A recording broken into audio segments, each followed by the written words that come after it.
Bonsoir à tous, ravi d'être en votre compagnie pour le temps d'information sur RTI2, la chaîne la plus proche des populations. Au sommaire de l'actualité pour notre rubrique du jour, le dossier de la 2, incursion sera faite au village d'Atadran, plus connu sous l'appellation de Yopougon-Koutié, où l'on vivait avant que l'agriculture et de pêche voit comment se conçoit son développement actuel. Et puis hors de chez nous, au Burkina Faso, la pression monte sur les autorités du pays, des hommes intègres. Après le massacre de plus de 150 civils des villages du Nord, l'ONU et la société civile demandent des comptes. Encore merci à vous de votre fidélité au temps d'information sur RTI2. Nous passons maintenant à notre rubrique du jour, les dossiers de la 2.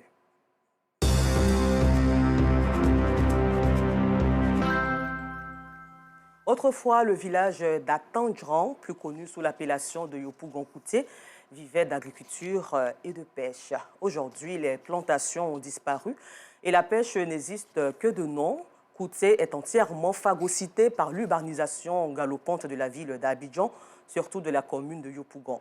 Ce village n'a plus le même visage, il a fière allure. Mais comment se fait son développement? Comment est-il conçu? Et quelles sont les ressources de ce progrès? Nos reporters Théodore Zouzou, Clément Boko, Baba Bakayoko et Alain Danho ont fait une incursion dans ce village afin de répondre à nos questions. Le village de Yopougon à Tandjran, plus connu sous l'appellation de Yopougon-Koutié, dans la commune de Yopougon. Mondésir Dia n'est pas natif de cette localité. Pour elle, il est inconcevable que Yopougon-Koutié soit un village. Non, moi je ne vois pas Koutié en un village. Il n'y a pas de période, ça ressemble plutôt à une ville. Ça ne ressemble pas à un village en tout cas. Et oui, l'absence de cases et de plantations amène Mondésir à ne pas considérer Koutié comme un village. Et pourtant, c'est la pure réalité. Un village phagocyté par l'urbanisation galopante de la ville d'Abidjan. Les cases et les maisons de fortune ont fait place à des immeubles et des appartements en dur. On y trouve des rues bien tracées et bitumées, ce qui fait qu'aujourd'hui, les villageois n'ont presque plus de vie rurale. À la chefferie, la notabilité au pouvoir, issue de la génération Tchagba, réfléchit à la poursuite du développement et de l'amélioration des conditions de vie des populations, amorcées par leurs prédécesseurs, les Doubo. Depuis notre avènement, nous avons initié des activités pour ne serait-ce que achever les chantiers qui nous ont été laissés par nos prédécesseurs. Nous nous sommes appesantis sur ces projets pour les achever. Entre autres, je pourrais vous indiquer un bâtiment R+3 contenant 21 appartements et 5 magasins. Ce bâtiment-là est occupé par des locataires qui nous permettent de renflouer nos caisses. Le village dispose d'un fonds de souveraineté et pour l'alimenter, il est prélevé des taxes sur les différents marchés de Koutié. Les loyers des appartements considérés comme patrimoine du village viennent en complément. Des ressources pour faire face aux problèmes sociaux des villageois et pallier l'absence de terres cultivables. Nos parents ne vivent que de maisons faites en location. Les quelques espaces qui nous restent, ces espaces ont été attribués, mais ces espaces n'étaient pas viabilisés. On a pu trouver à étendre le réseau électrique à ce niveau, parce que c'était des espaces que nous avions lotis, mais ce n'était pas viabilisé. Nous avons vu aussi ceux qui gèrent l'eau. On a été soutenu et des canalisations ont été faites pour desservir cet endroit-là en matière d'eau potable. Koutié est devenu un quartier de la commune de Yopougon où vivent en majorité les Hébriers ou Atians. Les femmes et les jeunes représentent une proportion importante de ses habitants. Aujourd'hui, les plantations ont disparu et la pêche est de moins en moins fructueuse. C'est de ce secteur que les anciens tiraient autrefois leurs revenus. Sortir les femmes et les jeunes de la précarité devient donc une priorité. Face à toutes ces difficultés, le choix est porté sur la valorisation de la production de l'atiké, semoule de manioc cuite à la vapeur. Ici, l'art de produire cet aliment colle à la peau de la jante féminine, une denrée très importante dans les habitudes alimentaires du peuple Akan. Également beaucoup prisée de l'ensemble des populations ivoiriennes. Toutes les familles en produisent. Pour une meilleure canalisation des eaux usées provenant de la transformation du manioc, un espace leur est désormais dédié. Un chantier s'est très vite mis en place pour la construction d'une unité moderne de production de l'atiké. Nos mamans sont laissées pour compte parce que leur principale activité, c'est le manioc. Et le manioc est traité, et certes, aussi nos prédécesseurs ont indiqué un endroit commun où toute cette activité-là s'est faite. Mais nos mamans vivent dans des conditions un peu difficiles. Nous avons jugé utile, avec nos prédécesseurs aussi, qui ont déjà initié un grand espace, l'espace manioc. Ils avaient fait la fondation. Nous avons jugé utile aussi de les accompagner ce projet-là jusqu'à son terme. Une activité qui permettra à ces femmes d'être autonomes. On s'assoit pour tailler manioc jusqu'à... Pas fini même, terrer même, ça penche. Pour moi, même pour le moment, là, ça a commencé à pencher. Donc on est fatigué. Donc si on a eu l'usine là, ça nous arrange beaucoup même. C'est une bonne idée pour nous tous. Ça va nous arranger aussi, ça va nous permettre aussi à ce que notre atelier aussi parte loin. Nous venons dans l'intention d'aider nos mamans à travailler au dépôt. Dans le but de percevoir quelque chose à mon niveau, j'arrive à gagner au moins 2000 dans la journée.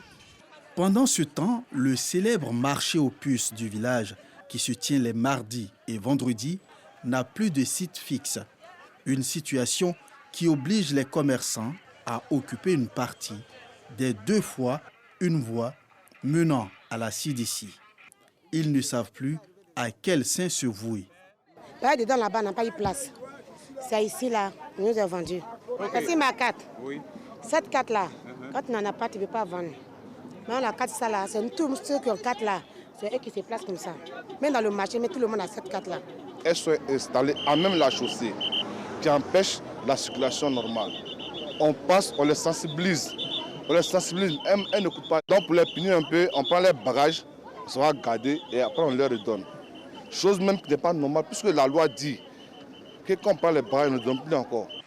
Pour résoudre toutes ces difficultés, des magasins sont en construction grâce à des partenaires afin de résoudre définitivement le problème de l'occupation de la chaussée et d'offrir des emplois. Effectivement, le centre commercial, c'est le fruit d'une collaboration entre un partenaire extérieur et la chefferie de Bonkouté. C'est un programme bâti sur un bâtiment de R+2. Déjà, nous avons commencé avec une centaine de magasins. La réinstallation des commerçants a déjà commencé. Et en hauteur, d'abord, dans un premier temps, il faut songer à identifier tous les commerçants, faire en sorte qu'en fonction des espaces disponibles, on puisse avoir effectivement le nombre de commerçants, afin que la répartition soit équitable. À défaut, nous allons faire recours aux personnes privées, parce que, comme on le disait tout à l'heure, le marché de Kouté, ce n'est pas un marché en tant que tel, sur le plan directeur, mais c'est des sites qui appartiennent soit à des privés. Et donc, en partenariat avec ces privés-là, le village demande qu'il y ait des bâtisses qui puissent accueillir tout ce monde-là et que de façon ordonnée, le commerce se déroule avec déjà, je peux dire, l'engouement que nous avons déjà. La sécurité, l'assainissement et la santé sont des maillons essentiels pour garantir une meilleure qualité de vie et aller en toute quiétude au développement. Pour ce faire, un centre de santé est construit. Il fait la fierté des habitants. Je suis quittée à la maternité. Notre hôpital est bien équipé. C'est le meilleur centre. Ils font les meilleurs soins. Le nouveau visage du centre de santé du village de Kouté est la conséquence des actions de la chefferie Tchagba. Le passé, il y avait un conseil d'administration qui n'a pas fait le travail que la population souhaitait. Et le nouveau conseil d'administration avait une vision de faire de ce centre vraiment un grand centre. L'hôpital, effectivement, a connu des hauts et des bas. Et par le passé, la chefferie d'Oubo a initié déjà des réformes afin que l'hôpital puisse avoir fière allure. Et effectivement, dès que la chefferie Tchagba est passée au pouvoir, la chefferie Tchagba a confié la gestion d'hôpital des professionnels. Un laboratoire, un service d'ophtalmologie avec du matériel de dernière génération et bien d'autres services tout aussi équipés. Je pourrais indiquer que tous les services sont représentés. Avant, on n'avait que la maternité et le dispensaire. Maintenant, le centre a été pourvu en laboratoire d'analyse, en pédiatrie, ORL, ophtalmo, cabinet dentaire. Donc je crois qu'on a à peu près de tout. On ressemble même à un hôpital général. Toutes ces infrastructures conduisent à un environnement apaisé qui facilite la gestion collégiale du pouvoir à Yopougon-Kouté. C'est une gestion collégiale et ça veut dire qu'on tient compte des desiderata des uns et des autres et c'est ce que nous essayons de faire. Et donc déjà par principe dans les villages Akan, la gestion, je peux dire, elle est collégiale parce que c'est les anciens qui donnent des conseils à ceux qui sont au pouvoir. Ceux qui sont au pouvoir forment ceux qui demain seront au pouvoir. Et donc, c'est, je peux dire, l'intelligence de toute la communauté qui est mise en exergue dans la réalisation des projets. L'absence de terres cultivables et la rareté des produits de la pêche amènent la chefferie à miser sur l'éducation. Elle envisage d'accroître les capacités d'accueil du seul groupe scolaire du village. D'autres nouveaux projets sont en vue pour multiplier les ressources financières. Le premier projet que je pourrais citer, c'est des bâtisses 3 fois R+3 d'une capacité de 56 appartements avec quelques salles polyvalentes pour les cérémonies. À Yopougon-Atandjran ou Kouté, la rareté des ressources naturelles n'est pas un frein au progrès des uns et des autres, ni au développement du village.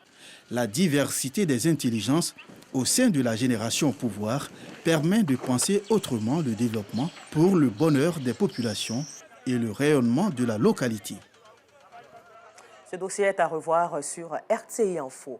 Cet après-midi, un dépôt de tissus est parti en fumée au quartier Saint-Michel, dans la commune d'Adjamé. Heureusement, pas de perte en vie humaine. Mais en attendant l'intervention des sapeurs-pompiers qui étaient sur les lieux, les populations environnantes ont aussitôt évacué leurs affaires pour se mettre à l'abri du pire en présence de Justin Kwasi. Un nuage de fumée attire notre attention cet après-midi dans le ciel de Saint-Michel dans la commune d'Adjamé. Une fois sur les lieux, nous constatons un dépôt de tissus en feu. Bilan, pas de perte en vie humaine, mais plusieurs balles de tissus calcinés. Un témoin revient donc sur les faits. Mes enfants qui sont venus me disent que vraiment il y a des faits dehors. Quand je suis sorti maintenant, j'ai vu les fumées. Bon, à la rentrée là, je sais que c'est dans le couloir là, fumée là ça commence. On est dépassé, on est paniqué même, parce qu'on n'a jamais vu fait comme ça. C'est des défauts, donc tu as pris fait. Vraiment, c'est très grave.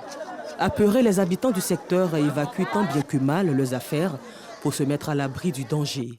Il y avait un dépôt derrière, des dépôts ici avec, qui est comme alcoolique, qui est brûlé derrière. Ici, on est des voisins.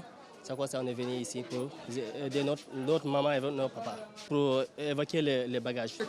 Alertés, les sapeurs-pompiers aidés dans leur tâche tentent de maîtriser le feu.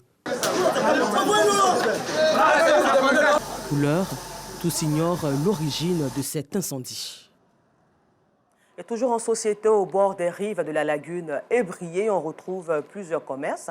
À Tekoubé, c'est la vente de poissons qui s'est établie comme activité principale des riverains. Ce dimanche, comme d'habitude, le marché grouille peu de monde, mais on retrouve certaines commerçantes venues satisfaire leur clientèle.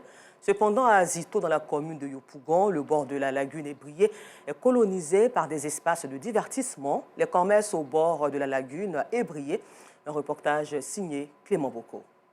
À Tekoubé, quartier Abobodoumé. Faible affluence dans ce marché de poissons qui, d'ordinaire, grouille de monde. C'est le jour de repos pour les commerçants du marché. Toujours est-il que certains s'y rendent au besoin. Matin, j'ai acheté mon poisson, j'ai laissé mon petit. Je suis à l'église, je suis venu, je casse la glace, maintenant, je mets ça sur le poisson pour partir à la maison. C'est les pirogues qui nous amènent le poisson. Mais les dimanches, c'est un jour qu'on doit se reposer, en fait. Mais s'il y a eu du poisson, que toi, ta pirogue vient débarquer du poisson, tu es obligé d'être là. Comme aujourd'hui, comme ça, tu es venu me trouver là. C'est comme ça. Donc je glace ma marchandise, maintenant je vais me reposer. Maintenant s'il y a la clientèle sur place, je sais. À quelques mètres de là, Ahmed a pour activité principale la découpe de poissons. Il reçoit quelques clients venus faire des achats. Aujourd'hui, ce n'est pas un jour de marché. Parce que le jour de marché, c'est lundi, mardi jusqu'à samedi. Mais les dimanches, il y a des clients aussi qui quittent à l'église, qui n'ont pas le temps, qui viennent travailler ici. Donc, qui viennent aussi acheter des poissons. Donc, nous sommes là pour juste découper les poissons. Les dimanches aussi, le marché donne. C'est mon jour de repos, donc il préfère prendre en même temps, conserver, pouvoir vendre dans la semaine avec. Il y a d'autres qui conservent ça, donc du coup là, nous, quand on se repose les dimanches, on peut venir prendre et puis garder aussi. À proximité de cette étendue d'eau lagunaire, un autre marché de poissons. Ici, on y trouve des poissons transformés. Ces poissons, je vends. C'est broché, rein, sogodjege, capitaine. Il y a Jovan aussi. Je travaille tous les jours. Le jour, je vais, je me repose. Bon, je suis venu payer des poissons pour ma belle-mère qui se trouve à Sandra. Comme ça s'en va au loin là, j'ai préféré prendre le fumier. Le circuit de la lagune Ébrié s'étend jusqu'au quartier Azito, au sud de la commune de Yopougon. La présence de la lagune dans ce quartier a favorisé l'apparition des espaces de divertissement. Ce week-end, c'est le moment des sorties détente en famille. Nous sommes fait sortir des bébés, la famille ensemble, les amis, pour s'amuser. Donc nous sommes au bord de la lagune, donc ça nous plaît. Ou encore, célébrer une fois de plus la fête de Pâques, comme le fait cette association des Agnis et Baoulés aveugles.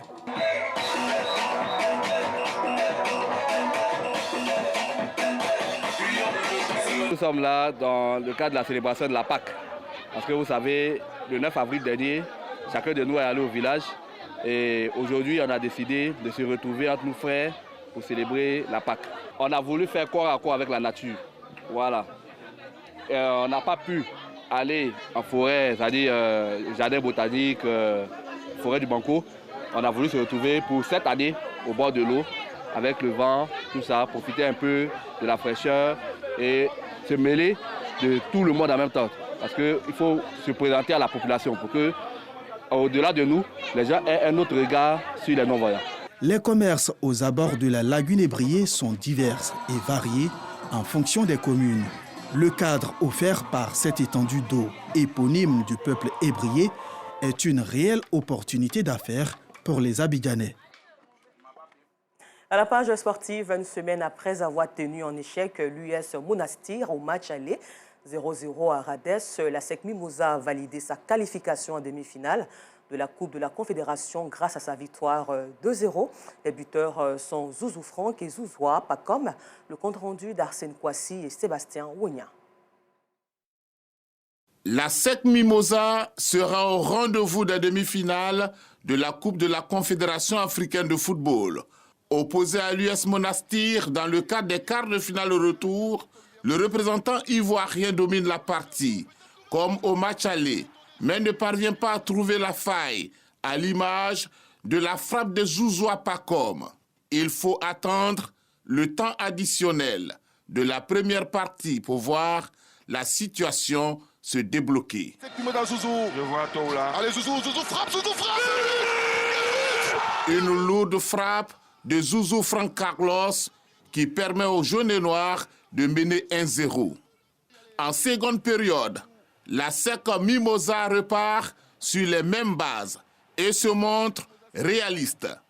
Zouzoua Pacom profite d'une passe de Yao Kouassi Atoula pour valider la qualification de la SEC Mimosa pour les demi-finales 17 ans après dans une compétition africaine.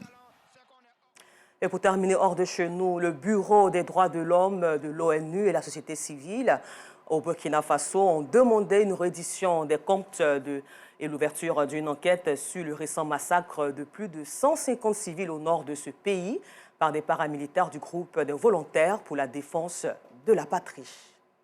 Encore merci à vous et bon suite au programme sur RTI2. L'information revient demain, 1er mai. Faites du travail à 12h30 sur la chaîne la plus proche des populations.